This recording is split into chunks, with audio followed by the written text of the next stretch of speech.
नमस्कार दोस्तों, BPN coaching centre में आपका स्वागत है। मैं सतीश। आज हम पढ़ेंगे हिंदी व्याकरण। व्याकरण का अर्थ क्या होता है, पहले ये जान लेते हैं। व्याकरण होती क्या है। जैसे व्याकरण का शुद्ध अर्थ क्या होता है, शुद्ध रूप से लिखना, शुद्ध रूप से पढ़ना और शुद्ध रूप से बोलना ही व्याकरण है।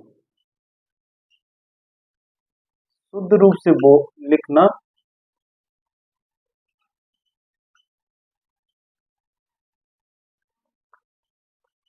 बोलना और पढ़ना ही व्याकरण। व्याकरण का अर्थ क्या होता है? व्याकरण का अर्थ होता है किसी चीज को भली भांति से समझना। व्याकरण का अर्थ क्या होता है? भली भांति समझना, किसी किसी चीज को भली भांति से समझना। जैसे इसका संधि विच्छेद करेंगे, वी प्लस आ प्लस करण। इसका शाब्दिक अर्थ क्या होगा? किसी चीज को भली भांति समझना। अब देखो इसमें क्या कौन सी संधि लगी हुई है। जैसे इसमें देखेंगे, इसमें आ रही छोटी ई और आ। इन दोनों ई और आ मिलकर क्या बनाते हैं? यह। इनको क्या बोला जाता है? अर्ध स्वर भी बोला जाता है। यह और वह को अर्ध स्वर भी बोला जाता है। तो ई और आ मिलकर क्या बना रहा है? ये कौन सी संधि में आती है? यण संधि में। तो जैसे इधर से छोटी ई निकाली, बच क्या गया? आधा व। आधा व, ये दोनों मिलकर क्या बना है? ये। आ की मात्रा लगा दो, करण। शब्द क्या तैयार हो गए? व्याकरण। अब व्याकरण कितने अंग होते हैं? व्याकरण को कितने प्रकार के होते हैं? जैसे व्याकरण के अंग पढ़ते हैं अपन। कई बुकों में 4 भी दे रखा है, कई में 3 भी है। तो 3 कौन कौन से होते हैं? पहले आता है वर्ण, उसके बाद में आते हैं शब्द और वाक्य।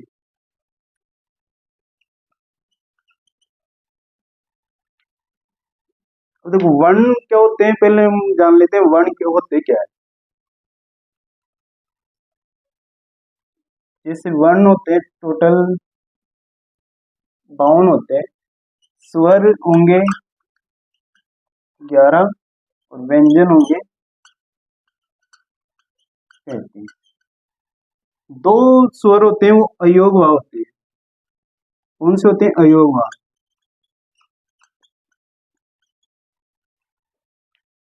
एक आता है और ये होता है अनुस्वार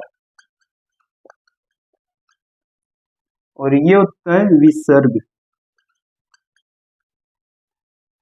अयोगवा का अर्थ क्या होता है? अयोगवा, यानी नहीं, योग मीन्स जोड़ना और वह मीन्स वहन करना। जो किसी के साथ भी जुड़कर वहन नहीं होते वो अयोगवा होते हैं। मतलब ये अपने आप के साथ ही जुड़कर वहन होते हैं, इनका प्रयोग किया जाता है।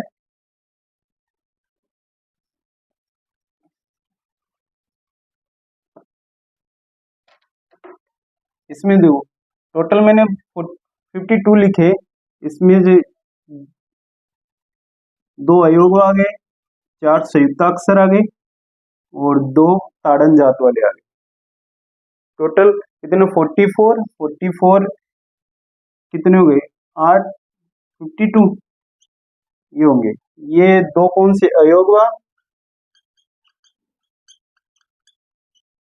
संयुक्ताक्षर और द्वित स्वर, जिनको अपन ताड़न जात भी बोलते हैं।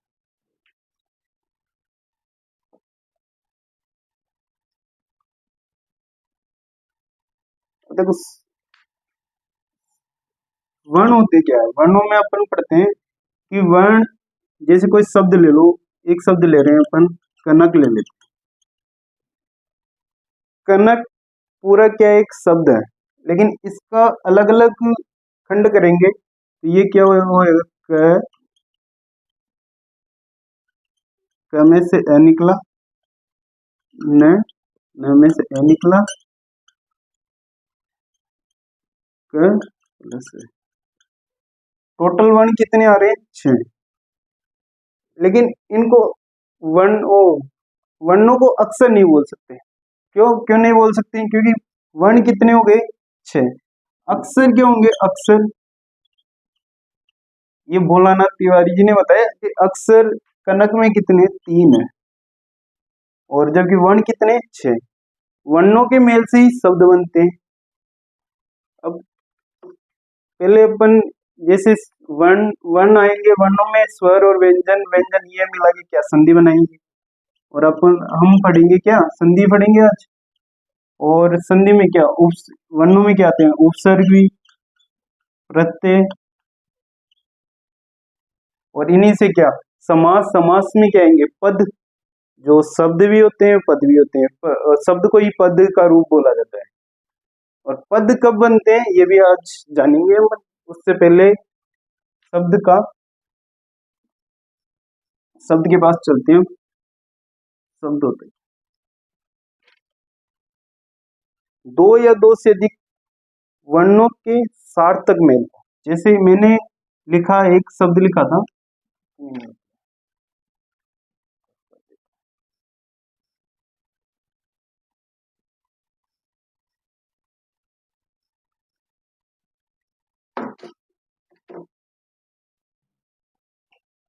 वर्ण शब्द और 3 अंग। इसमें क्या आएंगे स्वर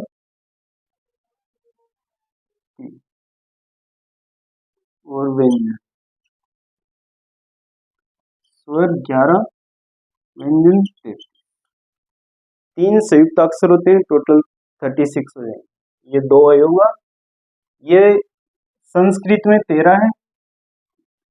अब वर्णों के मेल को क्या बोला जाता है शब्द। जैसे मैंने एक शब्द लिया था कनक,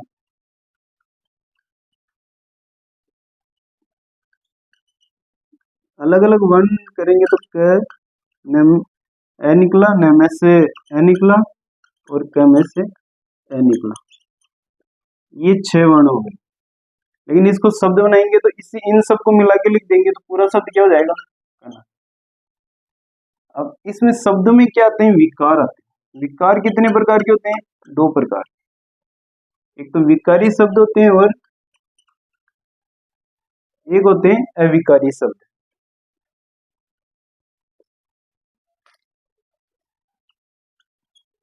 अविकारी शब्द, विकारी शब्द, विकारी शब्द किसे कहा जाता है जो लिंग वचन काल कारक के अनुसार बदल जाते हैं। अविकारी क्या होते हैं अव्यय आते हैं जो लिंग काल कारक के अनुसार नहीं बदलते, जो बदल नहीं सकते। जैसे विकारी में क्या आएगी संज्ञा, सर्वनाम, क्रिया, विशेषण। इसमें क्या आएगा विस्मयादिबोधक, संबंधवाचक, अव्यय, ये सब आएंगे इसमें अविकारी शब्दों में। इसके बाद में अपन इनको डिटेल से बाद में पढ़ेंगे। पहले एक सामान्य परिचय और शब्द में वाक्य में आते हैं।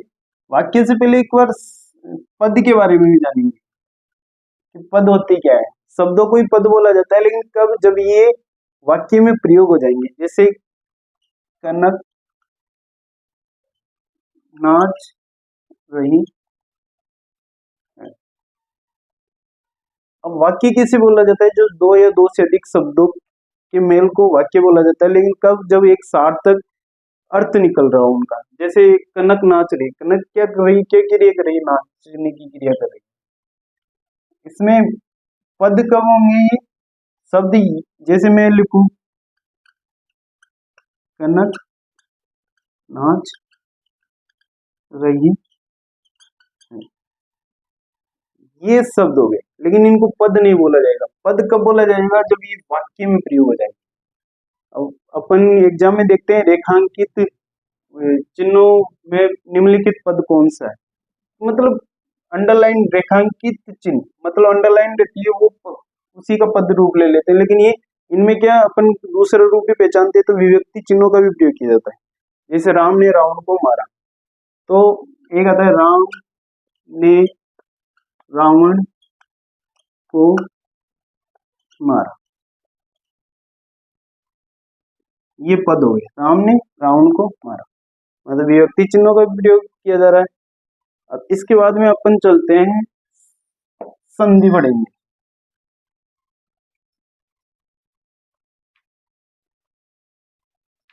ये एक सामान्य परिचय था।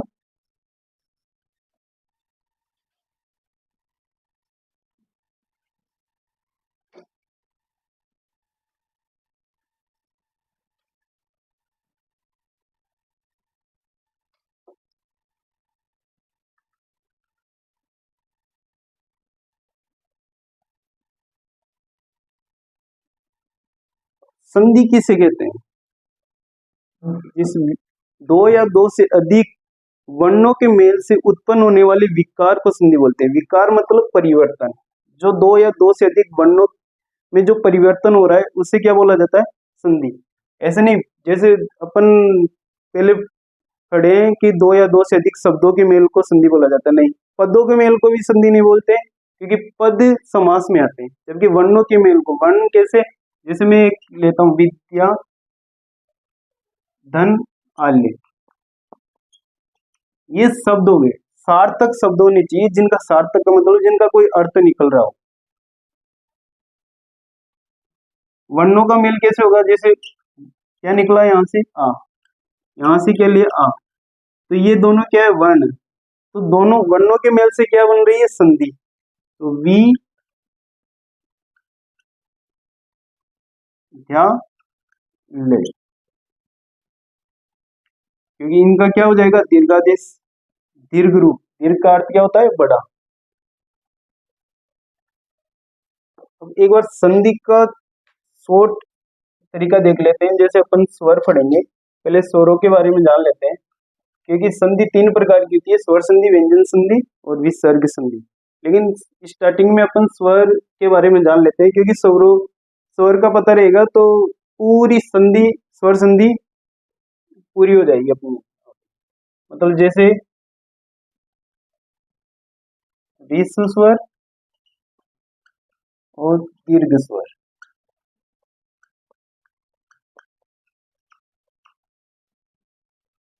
विश्व स्वर का अर्थ मतलब छोटे। कौन कौन से? ए, छोटी, छोटा ऊ और वी।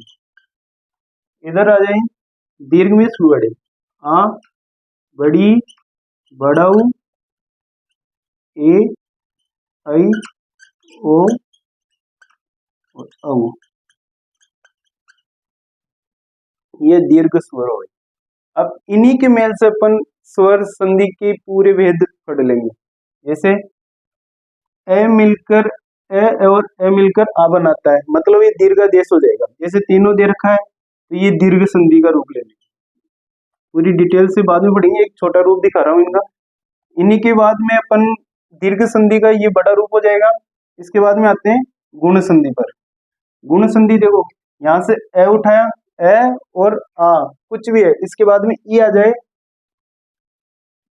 तो ए के बाद में ई आएगा तो किसका क्या रूप ले लेगा?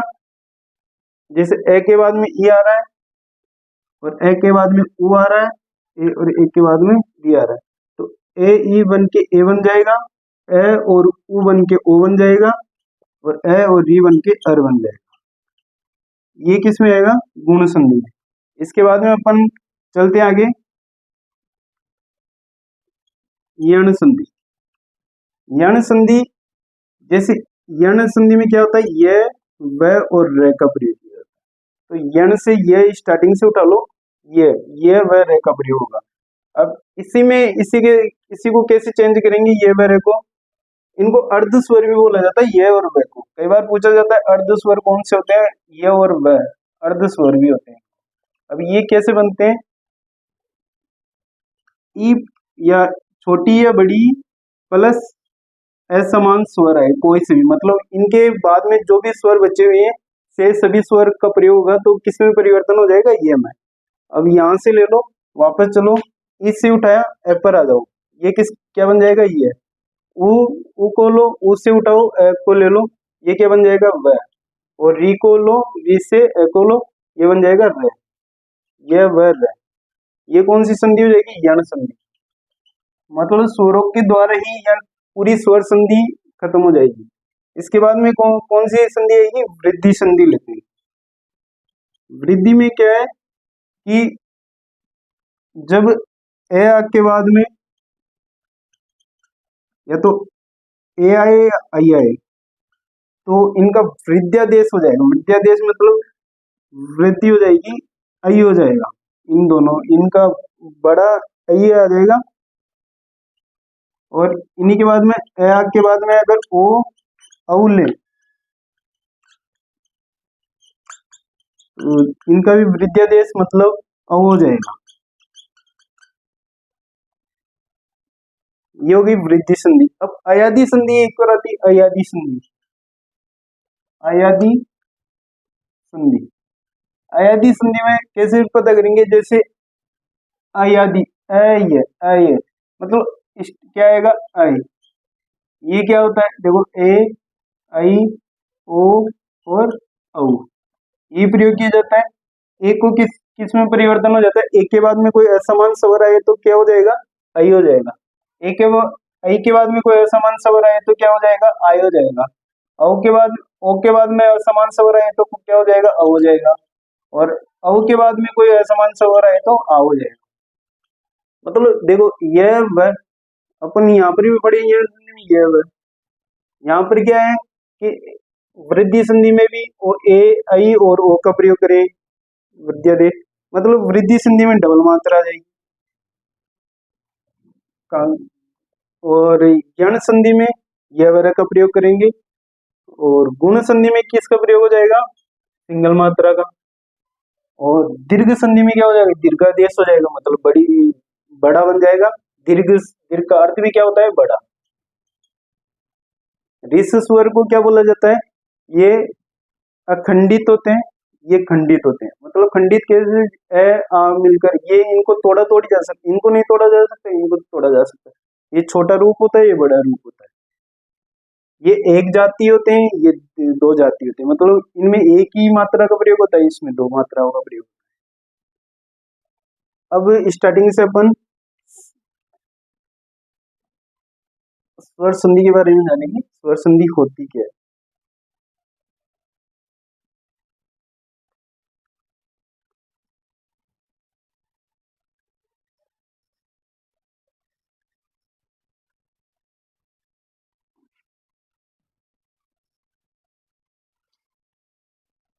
देखो संधि की पहले परिभाषा जान लेते हैं।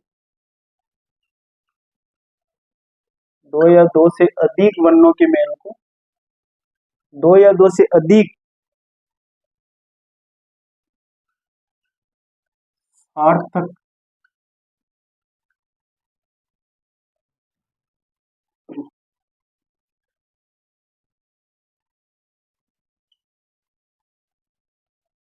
सार्थक शब्दों के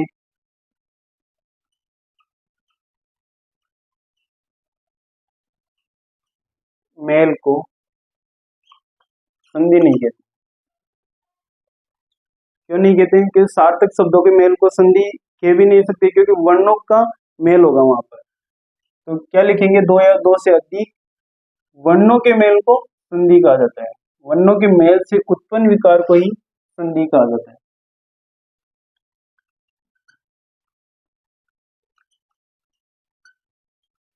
विकार का अर्थ होता है परिवर्तन करना।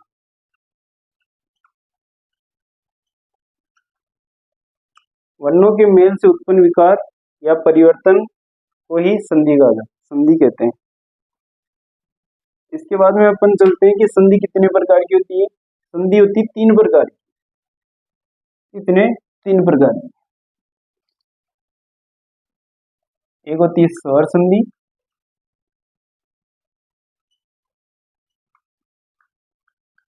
व्यंजन संधि,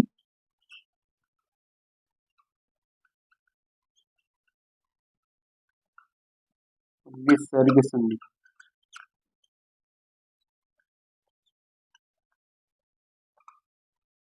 स्वर संधि कितने प्रकार से प्रयोग कर सकते हैं? जैसे इधर भी स्वर का प्रयोग होगा और इधर ही स्वर का प्रयोग होगा। ये स्वर संधि की पहचान है, मतलब इधर स्वर आएगा तो इधर भी स्वर ही आएगा। व्यंजन संधि में क्या होता है? तीन रूप लेते हैं। एक तो व्यंजन संधि में व्यंजन भी आएगा, स्वर आएगा वहां। दूसरा रूप क्या है, पहले स्वर आ जाएंगे या फिर व्यंजन।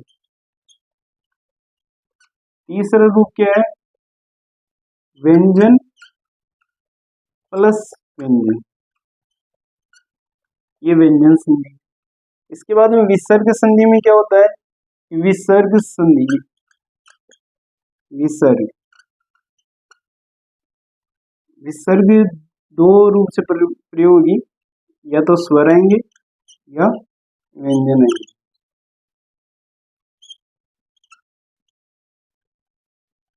स्वर आएंगे या व्यंजन आएंगे। ये स्वर संधि को पहचान सकते हैं कि स्वर संधि में स्वर का ही प्रयोग होगा, व्यंजन संधि में या तो फर्स्ट पोजीशन पर व्यंजन आएगा या सेकंड पर, या दोनों तरफ भी व्यंजन आएगा। विसर्ग संधि में क्या होगा, विसर्ग प्रयोग होगा, फिर उसके बाद में स्वर आ सकते हैं या व्यंजन आ सकते हैं।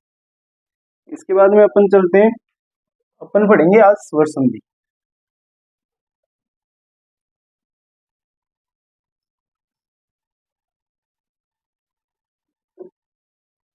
स्वर संधि कहते किसे, दो या दो से अधिक वर्णों का मेल। वर्णों का मेल मतलब दो या दो से अधिक सुरों का मेल होता है, क्योंकि सुरों को वर्ण बोले जाते हैं।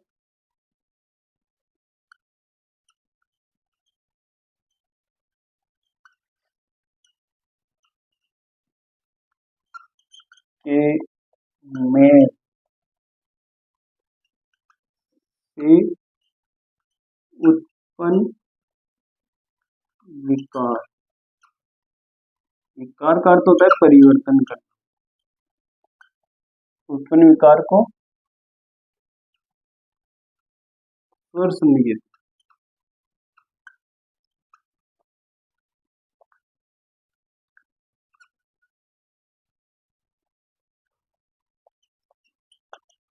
ये स्वर संधि की परिभाषा है। और स्वर संधि कितने प्रकार की होती है, 5। कितने वेद होते हैं, 5 होते हैं।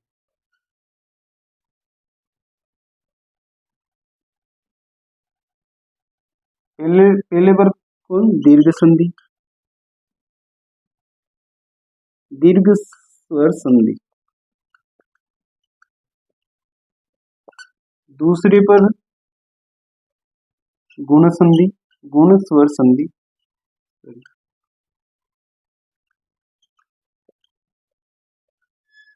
तीसरे पर प्रयोग करेंगे यण संधि, यण स्वर संधि का।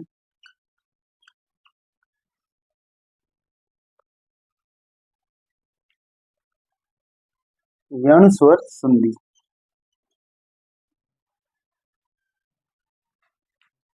चौथे नंबर पर कौन आती है, वृद्धि संधि, स्वर संधि।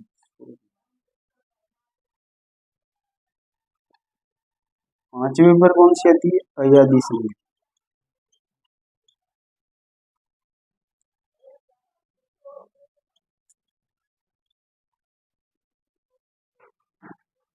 पांच प्रकार की होती है स्वर संधि, दीर्घ स्वर संधि, गुण स्वर संधि, यण स्वर संधि, वृद्धि स्वर संधि और अयादी स्वर संधि। आज हम पढ़ेंगे दीर्घ स्वर संधि। मैंने एक अभी छोटा रूप बताया था संधि, 5 वेदों का सरल रूप से। अब इसको पूरी डिटेल से पढ़ेंगे स्वर संधि। स्वर संधि में दीर्घ स्वर संधि,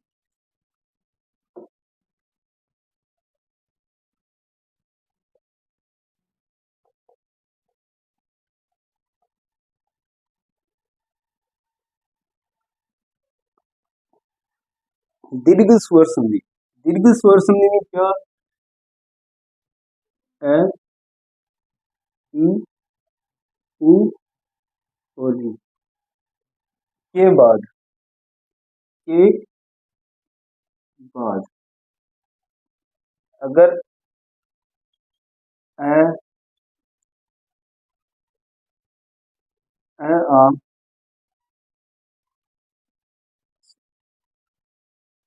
ई, ई, उ, ऊ और ई, आए तो इन्हीं का दीर्घादेश हो जाएगा। मतलब इन्हीं का दीर्घादेश कैसे, जैसे ए, समान रूप से ये आएंगे, इनके बाद में इनका दीर्घादेश कैसे, ए के बाद में ए आए या आए, जैसे मैं लिख देता हूँ ए और ए आए, एदन है, आदन ए आए, आदन आ और आदन आए, इनमें से कोई सा भी रूप आए दीर्घादेश हो जाएगा आ।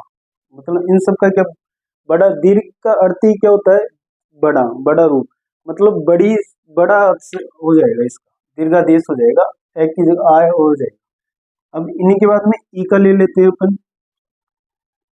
ई धन ई, ई धन ई,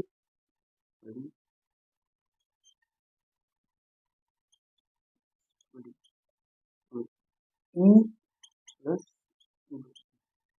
इसका भी क्या होगा, दीर्घादेश, बड़ी है। ऐसे ही ऊ का ले लो, ऊ में भी क्या होगा, छोटा ऊ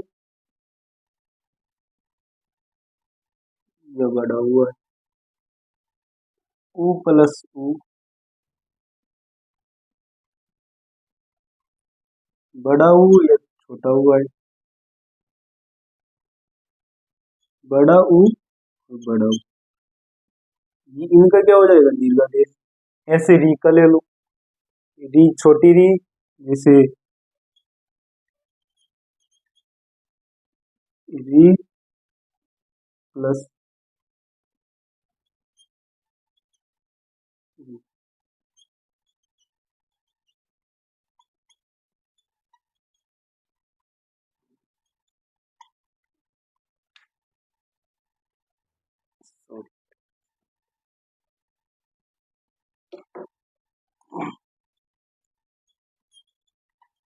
री प्लस री, ई धन बड़ी बड़ी, एक चौथा रूप इधर लिख रहा हूँ साइड में, बड़ी री धन, बड़ी री में क्या देखो, छोटी री में तो क्या एक गुंडी लगाई, बड़ी री में क्या डबल लग रही, ठीक है, इसका बड़ी री में परिवर्तन है, ये है दीर्घ स्वर संधि। मतलब ए ई उ री के बाद कोई समान स्वर आए तो उनका दीर्घादेश हो जाएगा, मतलब बड़ा रूप बन जाएगा। ये दीर्घादेश बता दिया, आ ई उ और री। इस री की ध्वनि कौन सी निकलती है, इस री की ध्वनि, ये वाली री, छोटी वाली री की ध्वनि।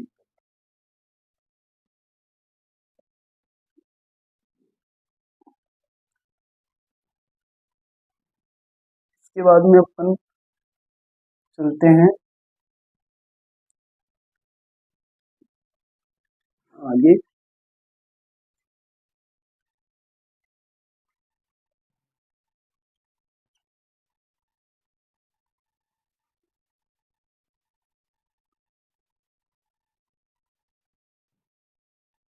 ए प्लस ए, आप धन आ,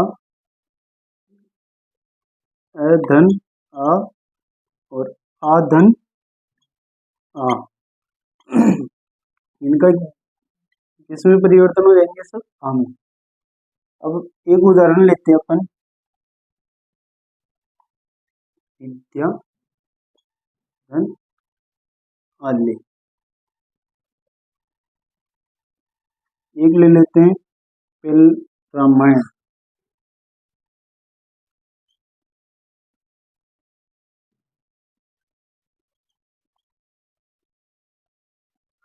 राम प्लस विद्याधन आल्य में क्या है, जैसे यहाँ से क्या निकला आ, इधर से क्या निकला आ, इधर क्या रह गया वी, ये गुच्छ स्वर बोला जाता है, इसको गुच्छ व्यंजन बोला जाता है। गुच्छ मतलब ये बन रहा है द और ये, ठीक है, तो इसमें क्या आएगा वी दे ये आ प्लस आ मिलकर क्या बन रहा है? अ विद्यालय। विद्यालय ऐसे भी लिखते हैं और विद्यालय ऐसे भी लिखा जाता है। ये हो गया विद्यालय। मतलब ये का उदाहरण इधर देख लो। यहाँ से क्या निकला? ए में से निकला। मैंने बताया था स्टार्टिंग में कि में क्या मिला हुआ है? स्वर मिला हुआ है। तो ये क्या रह गया? आदम है। में से ए को निकाला, आदम में बच गया। तो इधर क्या है? रा आदम में। यहाँ पर क्या है? अयन ए निकाल लिया। ए प्लस ए मिलकर आ बन गया। हाँ प्लस यन। ठीक है। अब एक नियम चलता है संधि में, अपन पढ़ेंगे शब्द शुद्धि में कि स्टार्टिंग में रे आए या री आए, यस से षटकोण वाला से आए, तो इनके बाद में अगर क वर्ग, प वर्ग, स्वर, ये रलवे ये आए, इनका क्या हो जाता है? ने को अणे में परिवर्तन कर देते हैं। इसमें अणे में। अब यहीं पर भी क्या होगा? रे आ रहा है ना, तो इस कारण ये ने किस में परिवर्तन हो जाएगा? अणे में। कैसे होगा? रा आधा में आ मिला है तो रामा ये और न, रामायण। क्या बन गया? रामायण। इसके बाद में अपन चलते हैं ई के उदाहरण लेते हैं।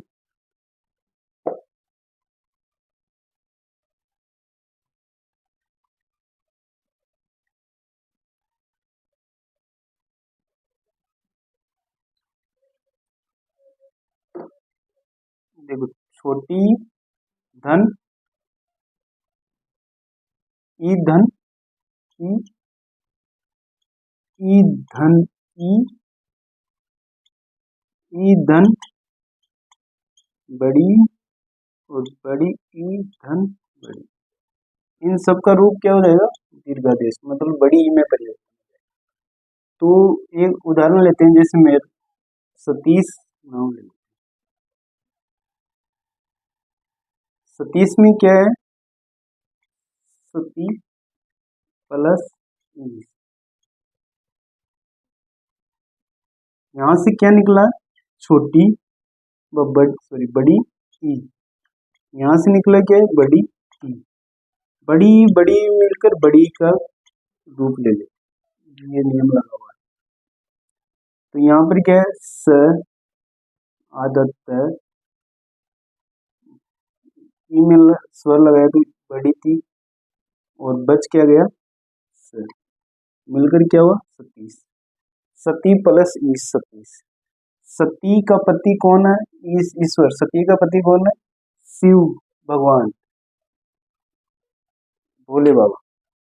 अब इसके बाद में एक उदाहरण और लेते हैं। इसके बाद में एक और उदाहरण और लेते हैं, रजनीश। रजनीश का क्या होगा? रजनी प्लस ईश। इसके बाद में एक परीक्षा भी लेते हैं, परी प्लस इच्छा। ऐसे ही कई प्रकार के उदाहरण हैं जिनको अपन लिख सकते हैं। ऐसे ही योगेश्वर, योगी प्लस ईश्वर, और भी कई है जो अपन आगे बढ़ेंगे। इससे पहले अपन ले लेते हैं, एक आता है सचिंदर, सची प्लस इंदर। सची इंदर, सची प्लस इंदर। और ये परिवर्तन कहाँ से होता है? देखो, यहाँ पर भी बड़ी है, यहाँ पर भी बड़ी है, यहाँ पर भी बड़ी। शब्दों में ही पता चल रहा है कि टुकड़े कहाँ से होंगे, यहीं से। सची प्लस इंदर, यहाँ से बड़ी निकली, यहाँ से छोटी। परिवर्तन किस में हो गया? बड़ी में। स आधा च में बड़ी सच्ची, और बाकी नंद, सचिंदर। ठीक है। इसके बाद में अपन पढ़ते हैं उके। तो आज के लिए इतना ही। थैंक यू, धन्यवाद।